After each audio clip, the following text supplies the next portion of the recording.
différentiel entre les deux. D'accord. Donc là vraiment tu peux sentir qu'effectivement c'est complètement différent. Donc là notamment si tu veux faire un travail lombopédique. Oh, voilà. Non, mais parce qu'il picole dès le matin. Allez, vas-y, tu dois être capable de tenir, tu vois, non?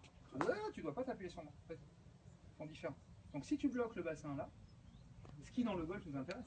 Parce que dans le golf, ce qu'on veut, c'est que cette zone-là, elle soit la plus. Il faut qu'elle se déplace le moins possible puisqu'on cherche un axe central. Donc il faut que les pivots à l'intérieur soient coordonnés pour pouvoir arriver à faire le mouvement le plus.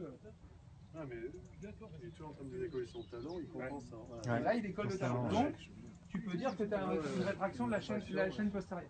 Et si tu lui demandes en fait de garder le talon tout le temps au sol, et bien là, tu as un travail excentrique de la chaîne postérieure, couplé à un travail dynamique, couplé à un travail de la vision, et tu es là dans du triple tâche. Si tu laisses le patient tout seul, là-dedans, ça ne sert à rien, bien sûr. Voilà. On serre les omoplates ici, encore. On rentre le ventre et on n'oublie pas de respirer. Et là, tu vas essayer de monter la canne en gardant les angles. Allez, vas-y, monte la canne. Monte la canne. Et là, tu tiens. Allez, tiens, travaille dans les jambes et tu tiens. Allez, essaye de te grandir, Et là, vous avez vu, la hanche, elle part complètement. Elle part beaucoup. Donc l'idée, c'est de dire, est-ce que si on le fait pivoter d'un quart de 180 degrés, est-ce qu'il se passe la même chose? Est-ce que c'est facilitant ou est-ce que c'est résistant? Vas-y, monte, grandis-toi. Essaye de travailler dans les jambes pour ne pas osciller. Voilà. Et là, allez, essaye à un moment donné que cette jambe, elle se tende quand même. Flexion, extension. Allez, tu tends. C'est aussi, mais tu vois, quand tu veux tendre, comment ça tire ici? Voilà. Et donc là, tu as un travail dynamique, excentrique, d'un étirement de chaîne musculaire. Que tu appliques ensuite à toutes les pratiques que tu veux faire, bien sûr. D'accord?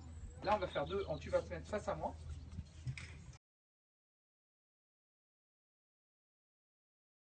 Il faut que tu mettes là, parce que si tu mets pas un contre-appui, si tu mets un contre-appui ici, le mouvement, tu vas le centrer entre là et là.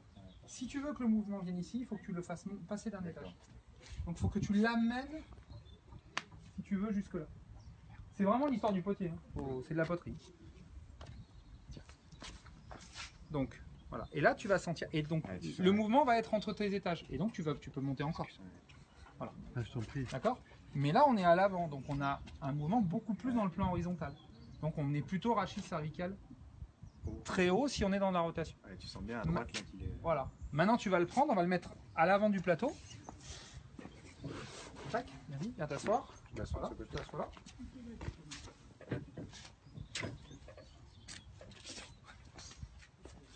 Et tu fais la même chose. Ça n'arrivera pas. Ah bah non. Puisque ton énergie, tu l'as fait passer à un autre niveau. Ça va beaucoup te plaire ce jouet. J'ai pas le temps, mais ouais, ça doit être top. Bah, t'as pas le temps. Si, t'as le temps. C'est pareil. Tu remplaces. Oui. Voilà, t'as le temps d'avoir un truc. T'as ta table quand t'as besoin. Ça, c'est un vrai outil d'ostéo. T'as ta table dans la même pièce.